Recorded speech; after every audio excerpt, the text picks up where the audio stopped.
You know, I was going to come on here tonight and rag on this Philly crowd because of the lack of enthusiasm that they had.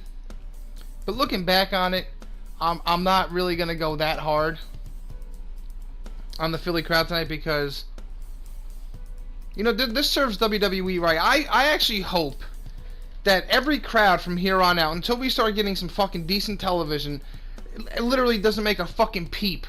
And I hope the fucking ratings fucking tank to the lowest that they can possibly go, because this show fucking sucks. And if you don't agree with me, I really don't give a shit. I really don't, man. I got a lot of anger built up in me right now, and it's because this fucking show is just that bad. Alright, I've been watching this show since literally the very first Monday Night Raw aired back in 1993. And even when I go back and watch some of the bad shows now, like back in like the 95 era, it wasn't as bad as it is right now. At least I can find something of amusement. This shit has like nothing going on that I enjoy wholeheartedly. It just really doesn't.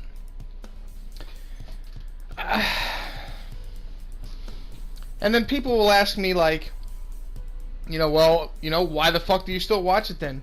Well, because I watch it.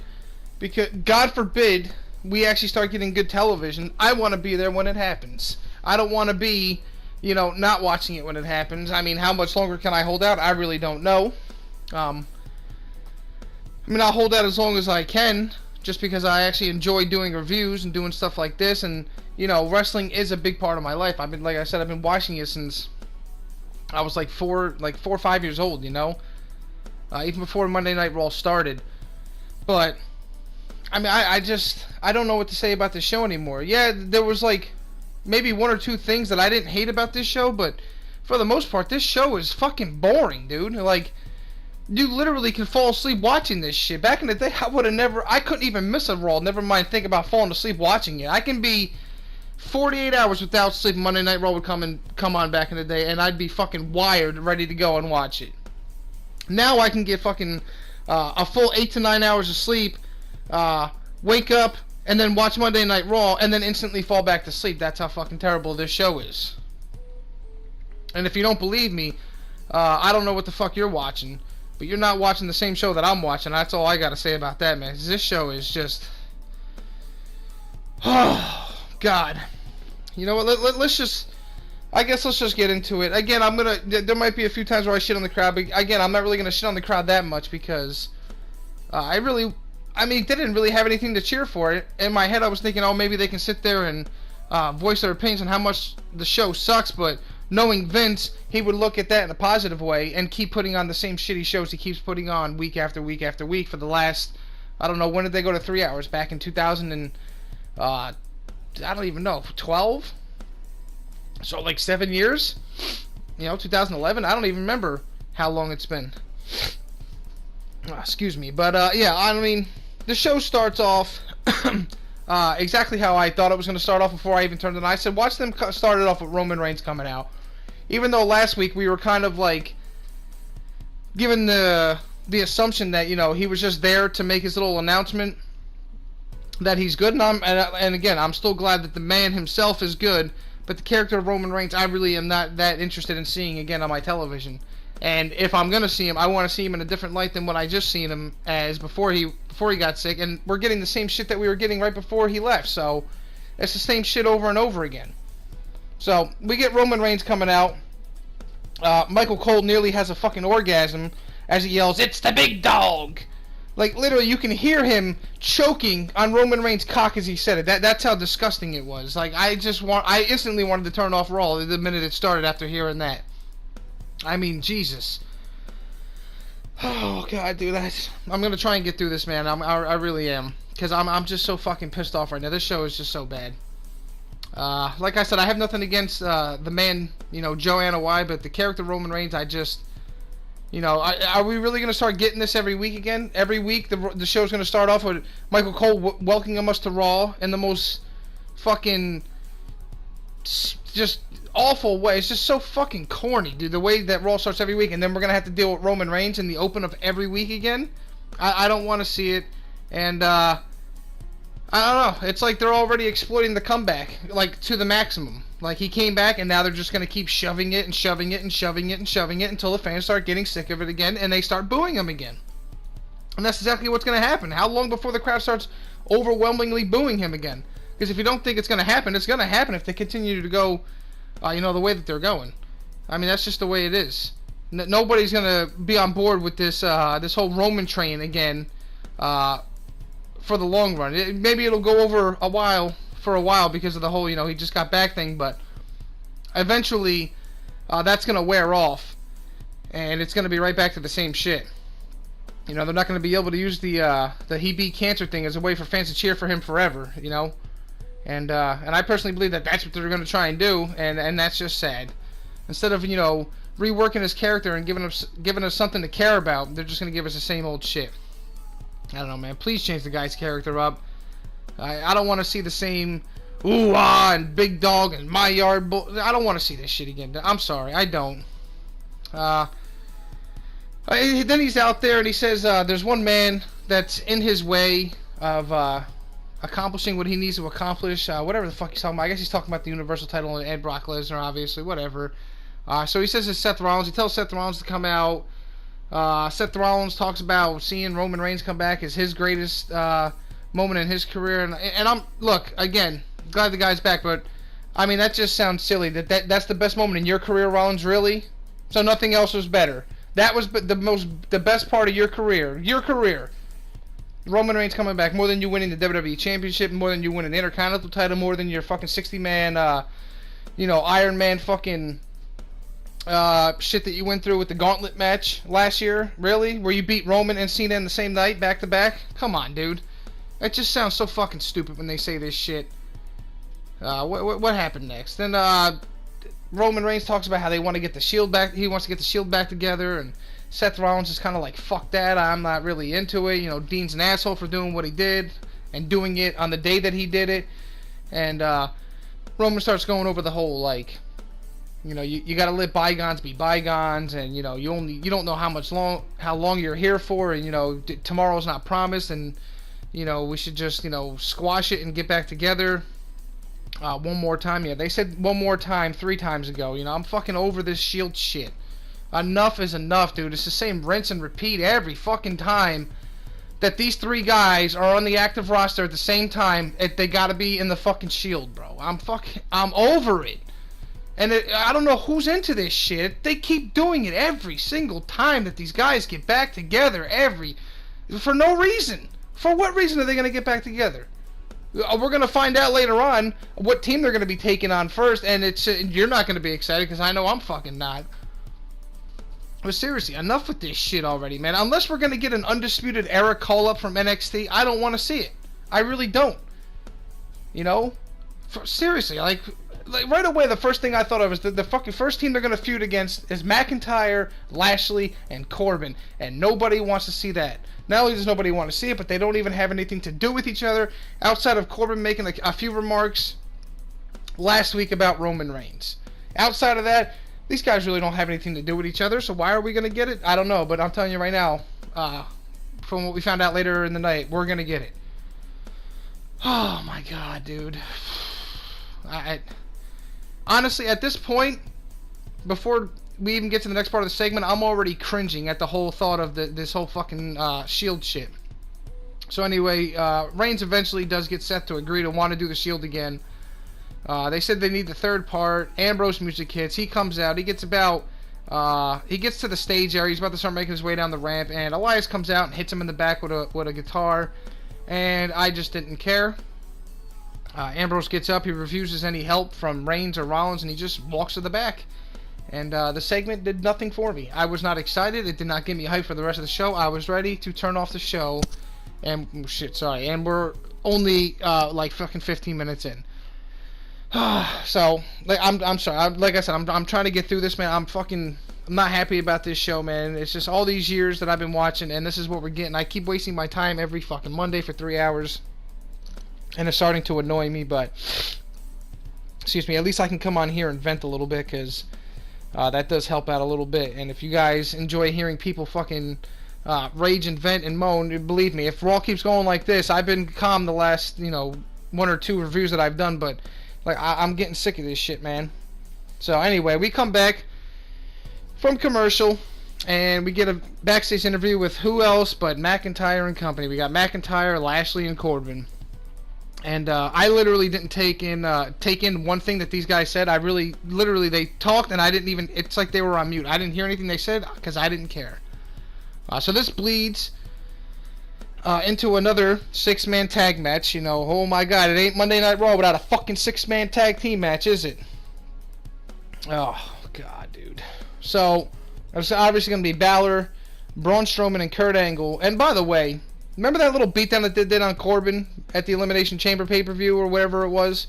Like, they did that beatdown, and literally he's there every week. Like, he didn't even he didn't sell it at all. I don't know what the point of it was.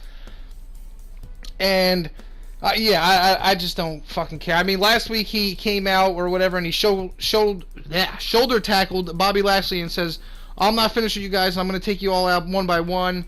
Yet he didn't proceed to take out Lashley when he could have, and then he doesn't really care about the other two, because as you'll see after this match, I don't even know where they're going from this as far as Braun Strowman goes, and if they're going where I think they're going to be going towards WrestleMania, you might as well just fucking fire the guy and release him and let him go on his future endeavors, maybe to AEW, because nobody's going to be interested in where I think this is going at all. And then also, so Balor's coming out, and we go to commercial. When we come back, right, this is the little shit that pisses me off that makes no fucking sense. So Balor came out first, so you would think it'd be Balor, then I guess like Kurt Angle, and then Braun Strowman, and then you get the heels to come out. So when we come back, Balor and Kurt Angle are out there already, and so are McIntyre, Lashley, and Corbin, and McIntyre's music's playing. So obviously they came out after the faces, and then for some reason Braun Strowman gets the last entrance, and it's just, I don't understand this whole fucking entrance order that they did. This is the little shit that pisses me off, because it doesn't make any fucking sense. Why is 2/3 of the face team coming out, and then the heels come out, and then the last face comes out? Does that make any sense to you? Because it makes no sense to me, and I can't recall that ever being the order of entrances. And yeah, I know it's nitpicking, but literally it just doesn't make sense. Was it really that important to have Braun Strowman have a TV entrance right there? Nobody else really got one. Finn Balor got a half one. The other 4 guys didn't get jack shit. So, who cares? Anyway, moving on here. Excuse me. Let's see. I don't even know where I left off, because there's really, the notes that I took are just of complete anger. Like, if you're looking for a play-by-play guy here, normally I wouldn't mind doing play-by-play and explaining what happened in the match, but I was just so pissed off already that I just did not care about any of this shit happening on tonight's show. And I actually just wrote that in my notes. I just realized that. Anyway, like I said, I'm not going to do the play-by-play, so we're just going to go right to the result here. Lashley gets the pin with a spear. He spins Balor, and I'm actually shocked that they still have Bobby Lashley, or Trashley, whatever you want to call him. I'm really shocked that they have him using the spear for a finisher, seeing as Roman Reigns seems to be back on the main active roster. And it's going to be interesting to see from here on out. So you're going to have 2 guys with the same finisher? That's kind of strange. It'd be like having fucking DDP and Randy Orton both doing the Diamond Cutter RKO on the same show. It doesn't really make any sense. But it is what it is. Lashley's trash anyway, so, just who cares? Just get him off the show. He does nothing for the show. So they do a post-match beatdown here, like they always do, and I really don't care. And I really don't understand what they're doing with McIntyre. They have him come out and say that he's going to be the leader of Monday Night Raw, and he's going to take over the show, and nobody's going to stop him. And that's why he kicked Dolph Ziggler to the curb. And I know I've said this before. And then they're just going to have him come out like 2-3 weeks later, and he aligns himself with, of all people, Baron Corbin and Bobby Lashley. So Drew McIntyre's stock has literally fucking plummeted to fucking levels that it can't get much lower. I mean, I love Drew McIntyre. I think he's great, but right now his stock, and it's just about as low as it can be right now, and I just don't give a flying fuck. Because right now he's just one of Baron Corbin's cronies. He's not even a mainstay. So, it is what it is. We'll see what happens in the future. But right now, it's at the point where even if they start building them back up, it's going to be hard for me to care because they keep doing this illogical booking of characters. And when you don't book characters right and you write them terribly into stories, it's hard to care about them, you know? That's my problem with The Walking Dead right now. There's a lot of characters in there that I just don't care about because they're poorly written. But that's for another day. Let's see here. We get another backstage interview. And that's going to be the theme of tonight. A lot of backstage bullshit going on. Just random interviews that nobody cares about. This one was with Heavy Machinery. Charlie Caruso pretty much says that the other teams, and I use that in quotations and loosely, teams, because they're just fucking nothing but jobbers. Anyway, she says how they're talking shit. We get this fucking this clip of what happened earlier of everybody in the back just making fun of them. You got fucking the B team, the Ascension, and Zack Ryder and Kurt Hawkins. I was about to say Curtis Axel, but anyway, so we get a clip of them talking shit, and I don't know, man. I mean, if you watched what I watched, you'll understand what it was. It was more like we were sitting in second grade again, with terrible jokes. I think Connor says something stupid, or Victor, or whichever dumbass from the Ascension says, yeah, of course Otis is in the gym because he's a dumbbell. Who's laughing at that? It's not funny. It's not even like cheesy funny. It's just literally corny.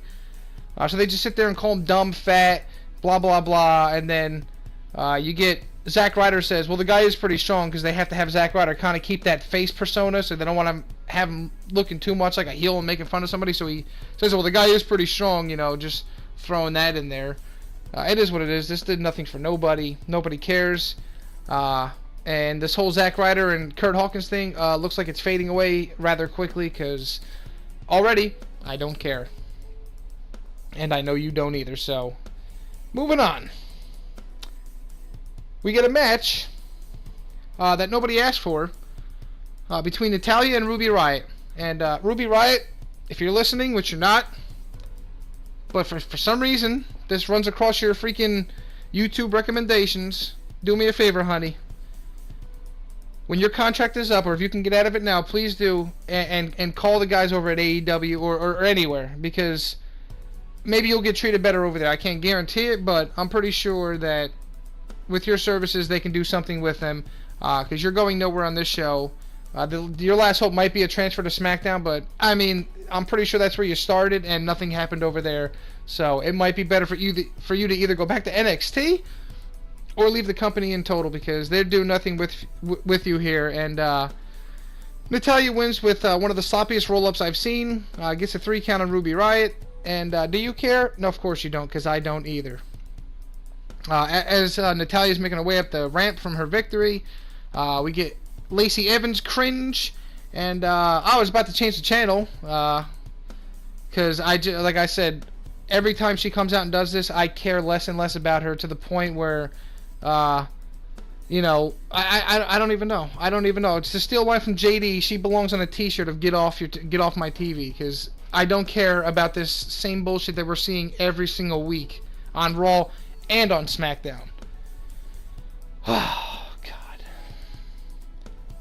This show is fucking garbage. I'm sorry. This show sucks. And whether you're watching me or one of these other content creators like JD or whoever here on YouTube, be thankful for all of us. And I'm not saying that trying to be like in any way trying to boast, you know, me or anybody else, but like literally we torture ourselves watching this atrocity of a television show to let you know if there's anything worth watching, which for the most part there isn't. Like, if you ask me what was worth going back and watching tonight, I would say maybe the last segment, and that's about it.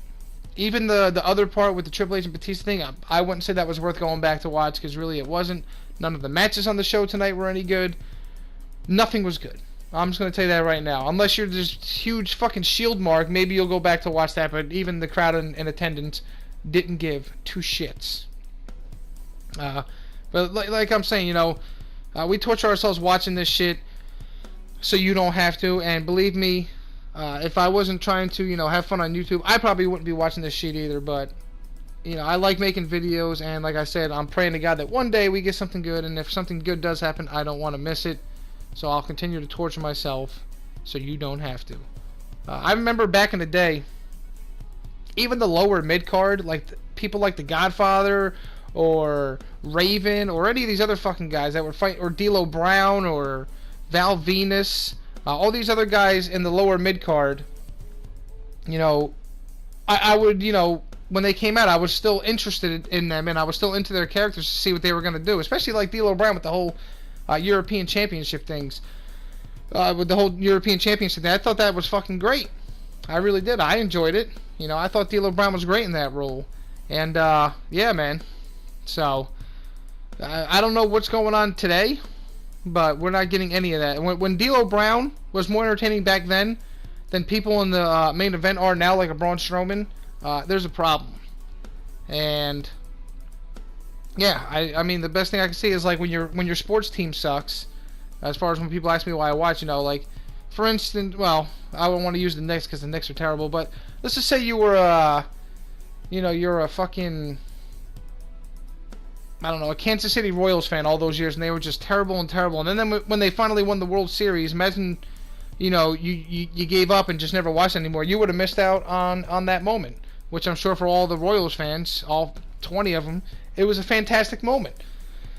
But, you know, if you're not watching, then, and that happens, then you're going to miss out on it, and that's something that, you know, it's getting to the point where I don't know if wrestling's going to get good again, but, I mean, NXT's good, but as far as the main roster, I don't know if it's going to get good again, but I hold out on the smallest of hopes. Maybe when Vince is gone and away from this show, it'll get better. Anyway, we're going to move on here.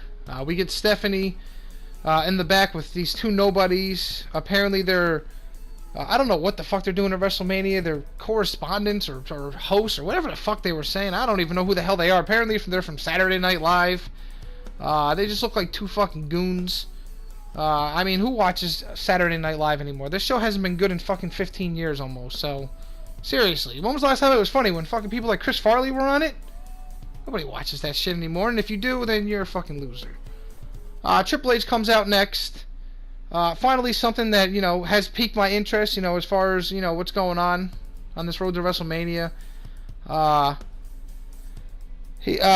a little video plays when we come back, because it goes to commercials. Triple H is coming out. We come back, and then we get like this video of Batista that he recorded on his phone. Obviously, he posted on Instagram, and he pretty much just says he's not there tonight because he doesn't like Philly.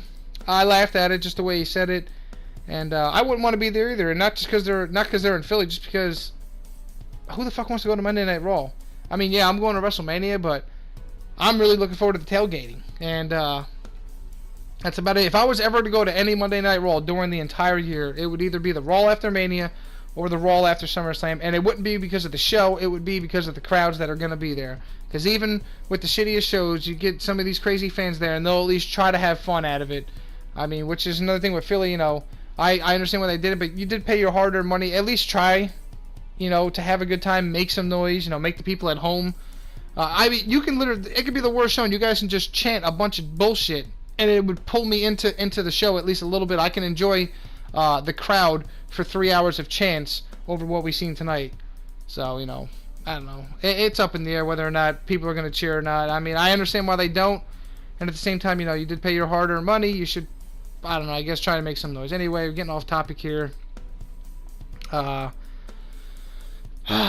Anyway, Triple H mentions how him and Flair, or however he was saying, you know, Ric Flair's real name, Richard Flair, as he kept calling him by every single chance that he had. So he brings up how him and Flair, or how he was there for him when he buried his son, and then also when he was pretty much in a coma not too long ago, and Triple H thought that every time that the phone was going to ring, that it was going to be a doctor calling him to say, or somebody calling him to say that, you know, Ric Flair pretty much passed away. This segment was good, and it did what it needed to do. I don't necessarily know if bringing up the whole burying your dead son thing was good. But at the same time, when you bring something this serious into it, I mean, it will get you more invested emotionally, so I don't have a problem with it. I'm sure Ric Flair obviously didn't have a problem with it, or anybody else, but I'm sure somebody's going to complain on social media about it. Believe me, somebody will. Anyway, got an okay from me. Triple H is great, and I love what he's doing with NXT, and nobody is, he's on another level when it comes to building hype for a match. I think he's great on the mic with his emotions and his intensity and everything. And not too many guys can sell a match like he does. But regardless of how good he is, I don't see me rooting for Triple H in this feud. We haven't seen Batista in forever, and we're finally probably going to see the Batista that we should have seen in his last run back in 2014. Excuse me. And bad guy Batista is the best Batista. Hopefully he's like that Hollywood Batista that we got in like 2010. Because that was the best Batista that we ever had. Aside from his initial face run, which was enjoyable. I'm not going to sit here and lie to you like it wasn't good, but something about heels, man. They're just more entertaining, especially recently, because WWE doesn't know how to book faces all that well. Outside of Daniel Bryan, but that was mostly Daniel Bryan booking himself. And, or the fans booking him, I should say. Just the fans just getting ridiculously behind him. And this whole Becky Lynch thing, which, as we get into it, is and it's not her fault, but it's kind of fizzling out because this company doesn't know what the fuck they're doing. You can debate it with me all you want. I really don't think that they know what they're doing anymore. I think they're fucking terrible. Or we'll just get into it more as we go along, because I'm gonna start getting off topic again. I'm gonna go on like a 20-minute rant, and I don't want to do that. So we get a random announcement right after this whole Triple H Batista thing, that we're gonna get a tag team title match tonight, and I'm fine with this. But damn, man, I don't care about the Raw Tag Team Championships or any teams on Monday Night Raw for that matter, including the Revival right now, because they've been booked like shit since winning the titles. And I love Ricochet, and Aleister Black is one of my favorites right now, but I don't really consider them a tag team right now, no matter how many times they've been teaming together lately. It's kind of very random. They weren't exactly a tag team in NXT or anything, so it's going to take me a while to build up to them actually being like a legit tag team. And if they stay a tag team for now, I'll be fine with it. I don't expect them to come on the main roster and just get shot up to a main event or an Intercontinental title match. You want to start them off as a tag team, that's fine. And then you can eventually break them away later, and I'm sure they'll both be successful on the main roster if they're booked correctly. Anyway, moving on. We get more Stephanie cringe. She's in the back again. And we've seen her probably 4 or 5 times on this entire show, and that's 4 or 5 times too many. So she's in the back. She announces that Becky's suspension is lifted and that she's been invited tonight to sign a hold harmless agreement contract saying that she can't hold WWE liable if she's to be injured again due to her already not being at 100%. She then says it's going to be Becky Lynch versus Charlotte at Fastlane for the vacated Raw Women's title. At this point, I'm sitting here hoping that something happens later tonight that changes that, because I don't want to see. First of all, I don't want to see that match for the title. I don't even want to see that match, period, going into WrestleMania. We've seen the match countless times, and I don't think it's necessary at all. But like I said, we'll get more into that as we get towards the main event. But at this point, I am hoping that something changes where we don't see that, because I don't want to see it one bit, and I don't think anybody else does, and it really just doesn't. It just doesn't make any sense. But what else is new with WWE Creative? And give me 1 second, because somebody keeps calling me. My friend keeps calling me. What up, Brian? If you're watching this, if you're listening to this, it's you that's calling me right now, bro. And I'm sorry that I can't answer the phone, but obviously I'm trying to make this video, so I'm gonna shoot you a text real quick. Letting you know what's going on.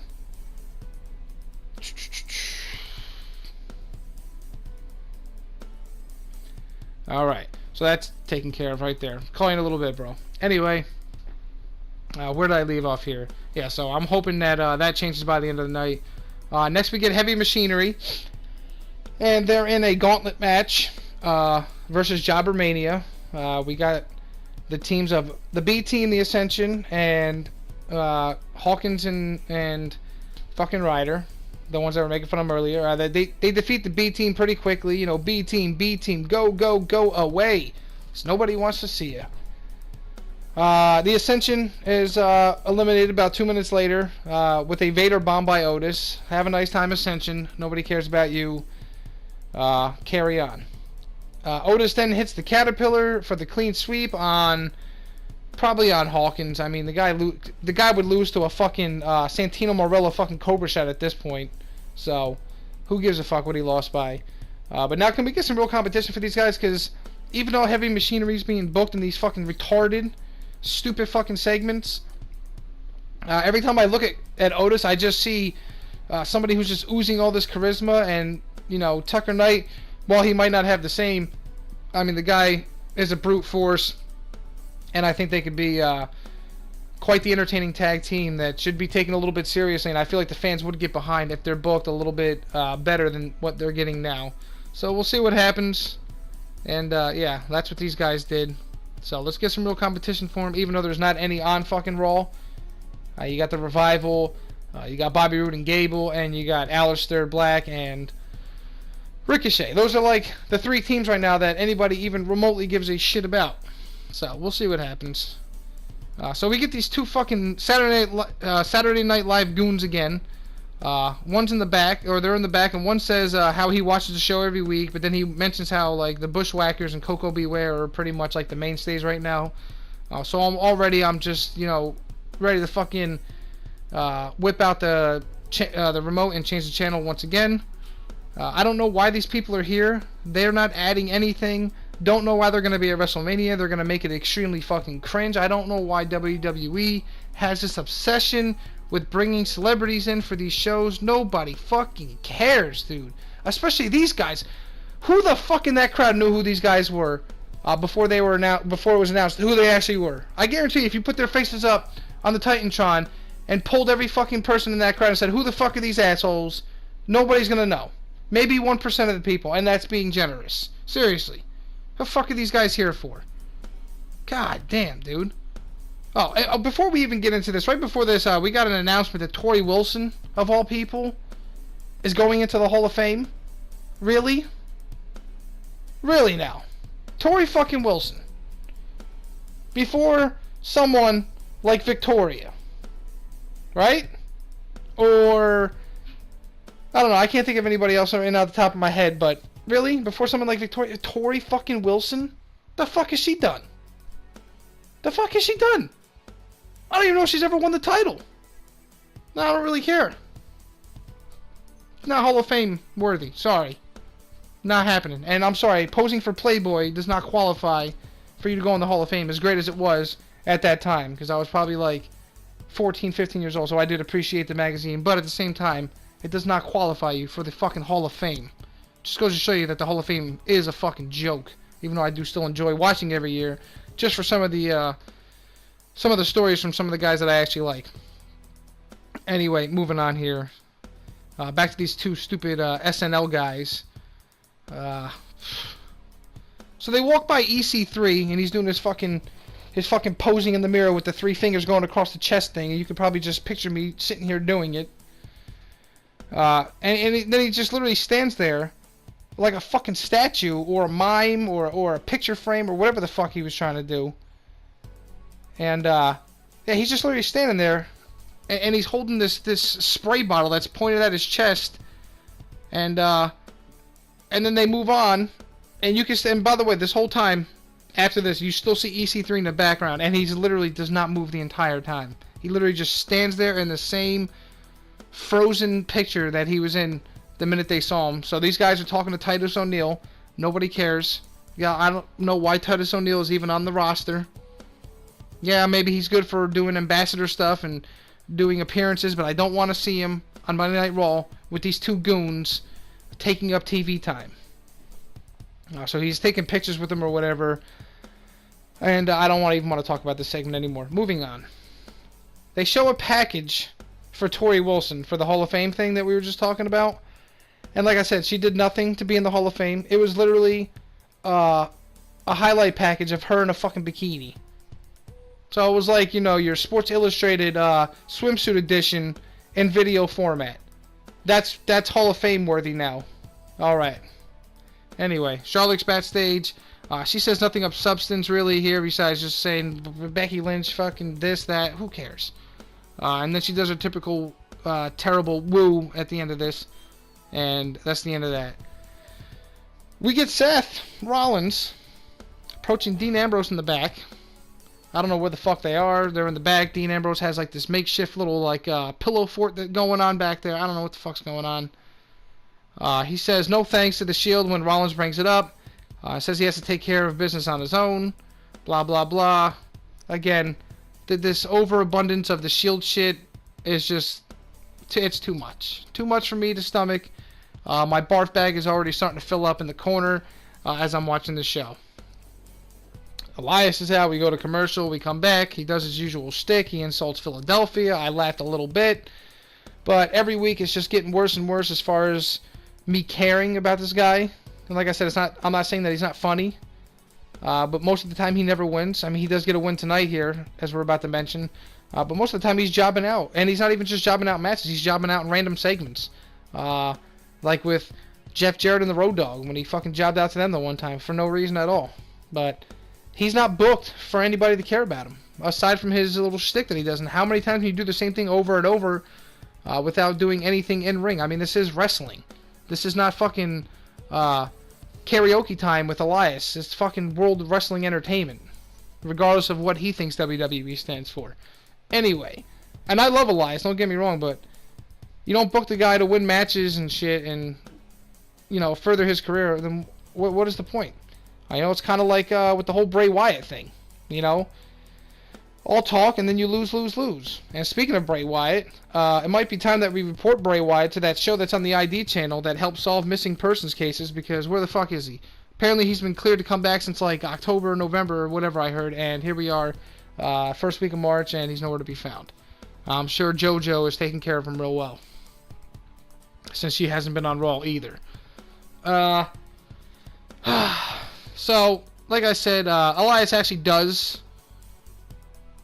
get a win here, but the Philly crowd really didn't care about this match. They didn't make a peep during this whole match, basically.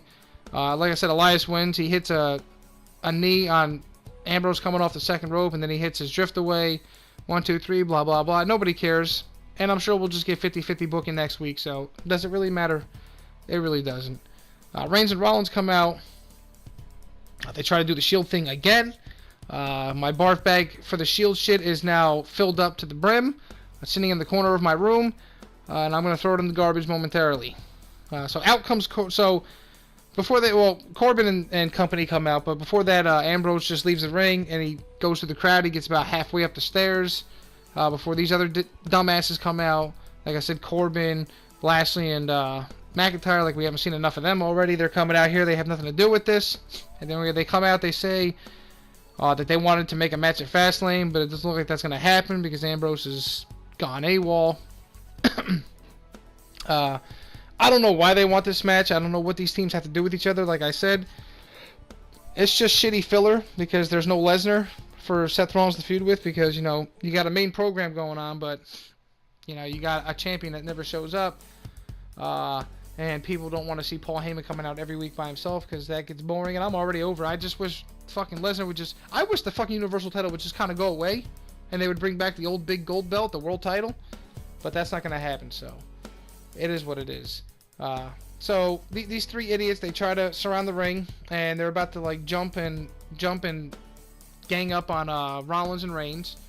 They start doing so. Apparently, Reigns is good to go, I guess. But anyway, we get Ambrose. He was in the crowd. Like I said, he comes back down to help. They clear the ring. They tease the fist bump. Eventually, they do the fist bump, and it's probably the weakest crowd response that we've gotten for a Shield reunion yet. Nobody really cared. Like, yeah, they kept chanting Shield, Shield, Shield, but it's almost like they were forced to. Like, they're so conditioned to cheer for this bullshit that they kind of were just like... It was like a chore that they had to chant for the Shield, because then when they did the fist bump, you didn't really hear that loud of a response, honestly. At least, like, back in 2017 when Rollins and Ambrose first got back together, and they were teasing the fist bump for weeks and weeks, and then they finally did, and the place went fucking crazy. That was good storytelling. This is forced garbage. And you can just feel Roman Reigns taking all of Seth Rollins' thunder away once again with this whole Shield shit. Because, you know, once again, they have to shield Roman because they know what's eventually going to come the way they're booking him. Right now, Rollins, again, just like when he had the Intercontinental title and he was doing his thing, he doesn't feel special again. Heading into a title match, a world title match against Brock Lesnar at WrestleMania, he does not feel special. You may have even forgotten that he's challenging for a world title or that he even won the fucking Royal Rumble, because there's never any mention of it. So he's just going to play fucking Roman Reigns lackey again with Dean Ambrose. And at this point, I would not be surprised if Seth Rollins loses at WrestleMania. I wouldn't be shocked if Brock Lesnar retains the title and they save it for Roman Reigns again. And then, maybe I heard it wrong, but I could have sworn last week when Reigns was doing his speech that he said something along the lines of like the road to recovery is far from over or something like that. But apparently he's already back in action because they booked the match. It's going to be the Shield versus Lashley, Corbin, and McIntyre. And then you wonder why some people on YouTube and just in the community in general, why they question if this whole thing was a work. I'm not personally saying it was. I'm not gonna. I really don't know. I'm not gonna make an assumption right now, but something does feel very off about this whole thing, and I'm just not in any way interested in any of the Shield members at this moment. But I can understand why people question if this whole thing was a work with the whole Roman Reigns thing, just to get him over. I can understand why people say it. It's kind of weird. 3-4 months, and he's already back in action, and it is what it is, man. I don't know what to think about it. I just know I don't care about anybody in the Shield. I just don't. Next we get Sasha and Tamina, and at this point I'm pretty upset because I couldn't find my remote so I can fast forward this, because like I said, I watched it on a delay on DVR, so I don't have to watch commercials or watch this shit, and I couldn't find my remote, so I actually had to watch this entire fucking match, which was terrible. Tamina wins with a super kick that would probably make Shawn Michaels want to jump off a fucking mountain and just end it all. That's how bad this super kick was. And there's that 50-50 booking again. You know, Bayley beat fucking Nia Jax last week, so now we're having Tamina go over Sasha. And let me repeat that. Tamina went over Sasha Banks. Tamina is winning matches on live television. Just let that sink in. And her theme is absolutely terrible, just so you know. I fucking hate this show. So, for the third time now, 3 times on this show, we can't get Bray Wyatt, but we get these guys for the third time in this show. These Saturday Night Live guys.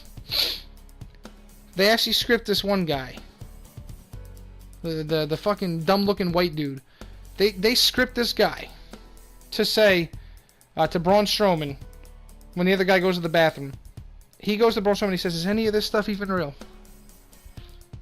I don't even know, bro. Like, are you fucking serious? Like, this is what we're getting in 2019?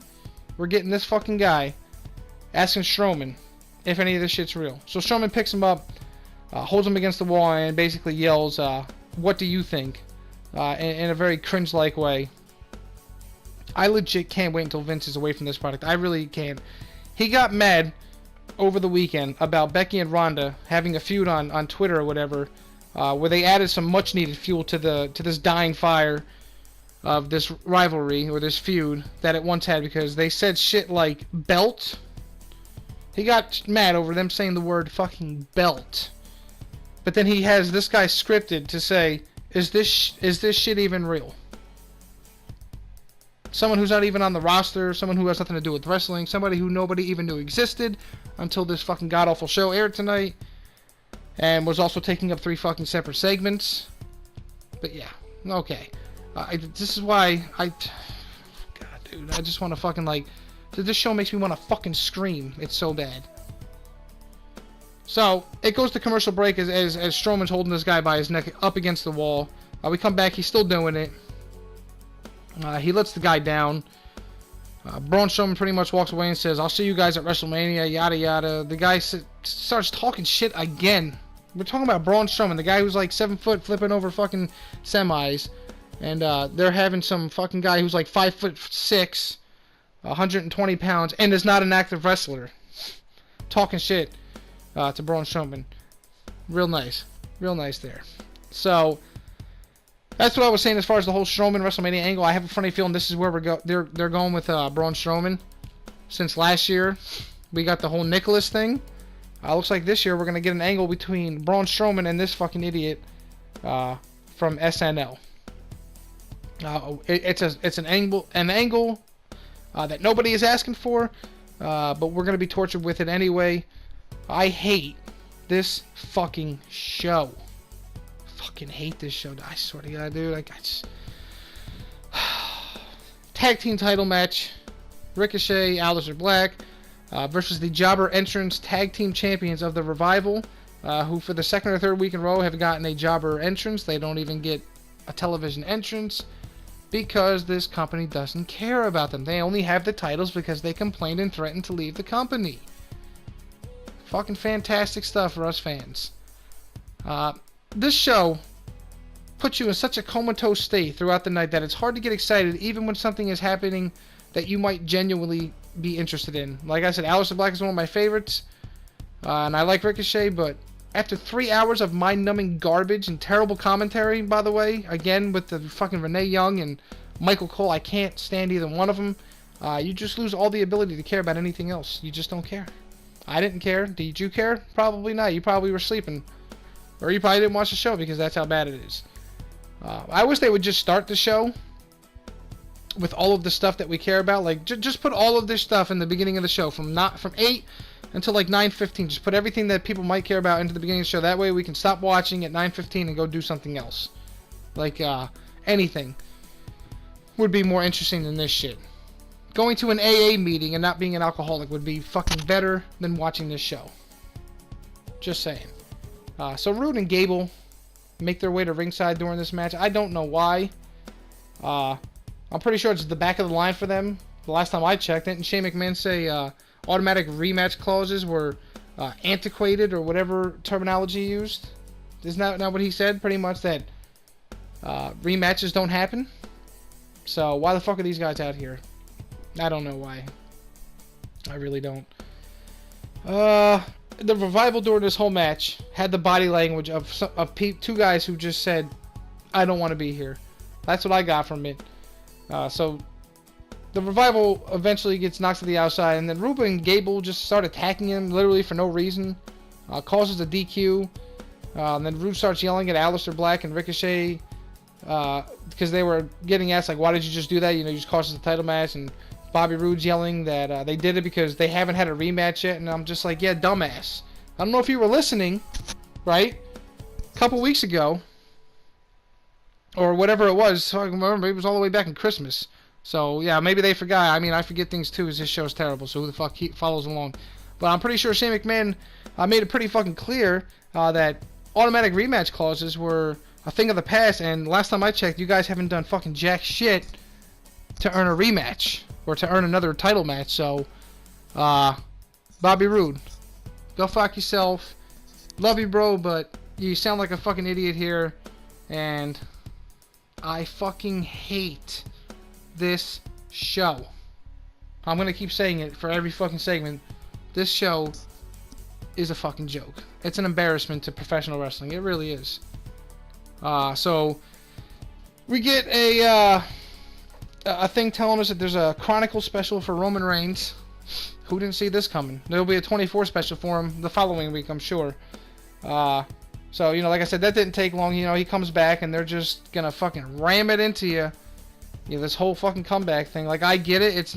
It's a great story. I get it. You know, if he was sick, which I'm sure he was, I'm happy that he's back. Everybody's happy that he's back and he's feeling better. But they're gonna fucking ram this shit again down your throats to the point you get sick and tired of seeing it. And they're just gonna sit there, and it's just proves how much they want to profit and capitalize on this comeback. And it's kind of sickening, in my opinion. It's just a little bit too much, man. A little bit too much. Little doses at a time is fine, man. You're just trying to cram everything into fucking 7-8 days, or just two episodes of Raw, and you're just trying to cram all this shit into us at once. Can you fucking chill? And then we got to see more of it on Sunday. Dude, I don't know what else you want me to say, man. So it's time for our final segment here. Stephanie's cringe music hits, and she comes out. I wish she would just come out to silence, because her music is just god-awful. I'm sorry, it's terrible. First thing she mentions, right, as soon as she gets in the ring, in case you thought I was lying, is that you never know what's going to happen on the road to WrestleMania, including Roman Reigns and The Shield. It's the first thing she mentions, even though her being out there has nothing to do with any of this. So, just so you know, in case you think I'm lying, where you think they're not forcing it down your throat again, here it is, everybody saying it. AJ Styles said it on SmackDown.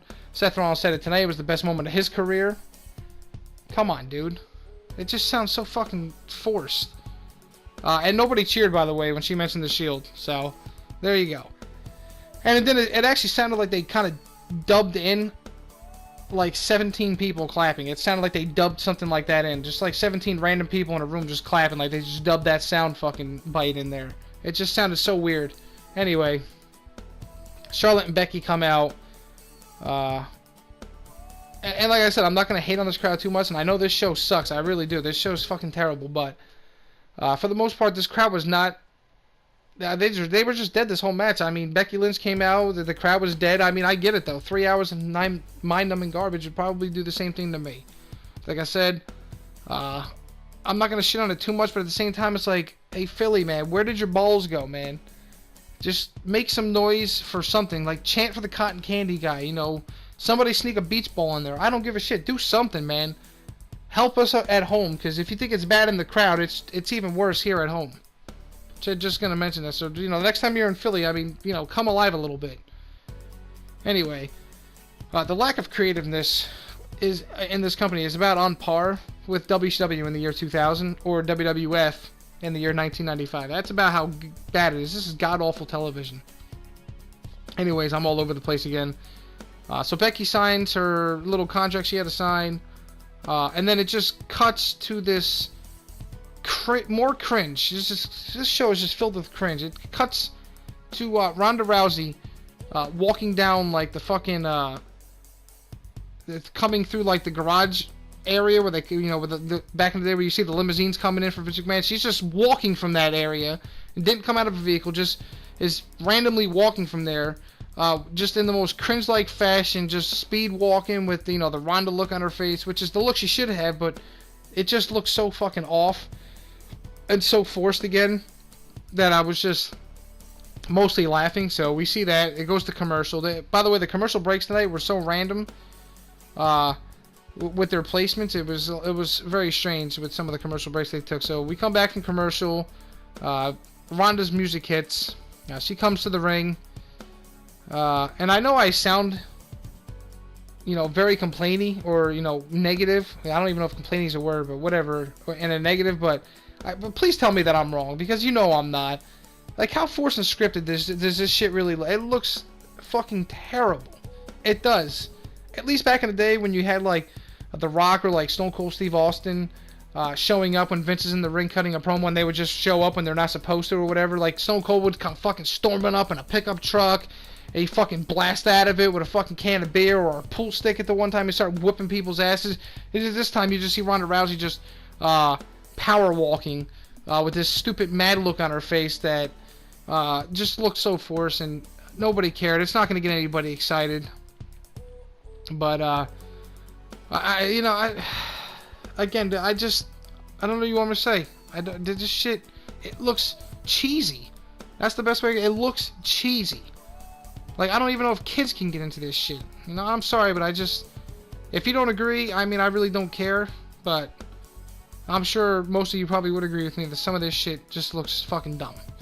So, anyway, her music hits, she starts coming down. Thankfully, Ronda is giving back the title because I don't want to see it vacated. But for some reason, we're still going to get the Becky versus Charlotte match, which in my opinion makes no sense. And what really makes no sense is that if Becky wins, she gets added.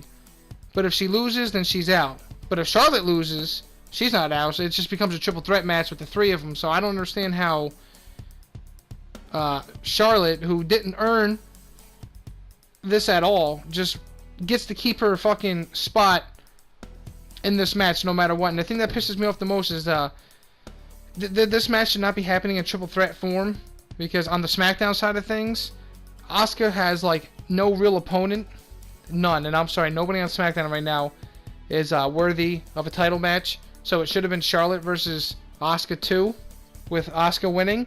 And since they didn't have that, they got Asuka in this fucking ridiculous feud with Mandy Rose, and apparently at a house show. I don't know if it was earlier tonight or if it happened over the weekend, but Mandy Rose apparently botched, and Asuka got dropped on her neck, and it was so bad. I hope it's not that bad to the point where it's something really serious, but it was bad enough to the point where Asuka couldn't finish the match. So, because of this whole initiative of fucking putting Charlotte into the fucking everything main event for the women, because she's got to be the Roman Reigns of this fucking division, everything else just gets fucked up in the process, including Asuka's neck now. So, congratulations WWE on fucking force-feeding us this Charlotte fucking bullshit. Every time there's a fucking main program with the women, Charlotte always got to be involved, and now you had to fucking force Asuka into this unnecessary fucking feud with Mandy Rose, and this is what you get. This is what we get. Anyway, let's just get through this and finish this fucking review, because this show sucks. So, like I said, you know, no matter what, Charlotte's not kicked out, but Becky would be kicked out if she doesn't win the match against Charlotte. But what we did get next was something that I will say I enjoyed, and that was this, like, the real Ronda coming out, like this fucking just take no shit, fucking take no prisoners attitude.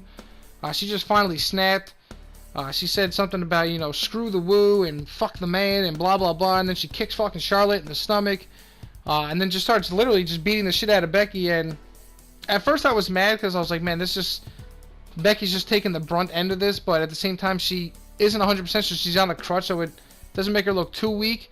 But Ronda was literally beating the shit out of Becky Lynch. I mean, she was landing some punches on her gut, and like initially she charged Becky with these palm strikes, and one of the palm strikes looked pretty fucking brutal, right to the face. And then she would just hit her with some jabs to the midsection and the torso, and those looked pretty brutal too. Some of them did. And then she put her in the armbar like 5 fucking times.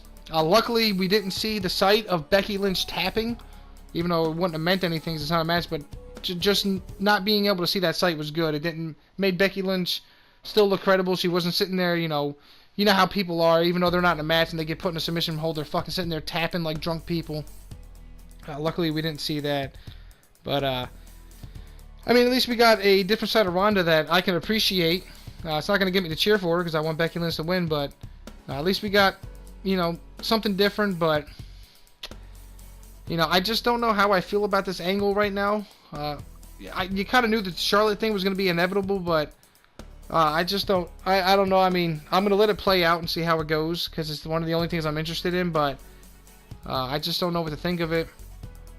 And this whole road to WrestleMania is just, overall, it's just so fucking lame, dude. It's just nothing to be. I mean, one of the most things I'm interested in is Batista and Triple H, who are both like 50, and there's no title on the line. That's a problem, because I don't care about any of the world title matches, except for maybe Daniel Bryan versus Kofi Kingston, because that's probably what's gonna happen. But besides that, I really don't care about like any of the championship matches, like at all, like any of them. United States, Intercontinental, Universal, any of the tag teams, just the women's and possibly the Daniel Bryan WWE Championship match. That's all I really care about. So, I don't know, man. It's like every year the road to WrestleMania gets worse and worse. I don't know, man. But that's not how the show ended, believe it or not. After we get the beatdown, we get this random backstage moment or a little promo with Stephanie, where she kind of slips up here because she's like, you know, I just can't wait to see how great this triple threat match is going to be. And then she kind of like catches herself, and then she's like, or how great this singles match is going to be, like whether or not. So obviously she kind of gave it away right there. It's going to be a triple threat match. Not that it's a secret, but again, just fuck this show. And I know I said I was going to give every show a rating, and I didn't do that for SmackDown last week. I forgot. SmackDown last week, if I can remember, I give it like a 6 out of 10, maybe a 6.5. As far as this Monday Night Raw goes, 2 out of 10, bro. That's all you're getting out of me. A 2 out of 10. This is not a good fucking show. And I don't even want to sit here and talk about it anymore, so I'm going to end it here. I'm going to get the fuck out of here. If you enjoyed this, hit the like, hit the subscribe. And I'll see you guys in the next video. Peace!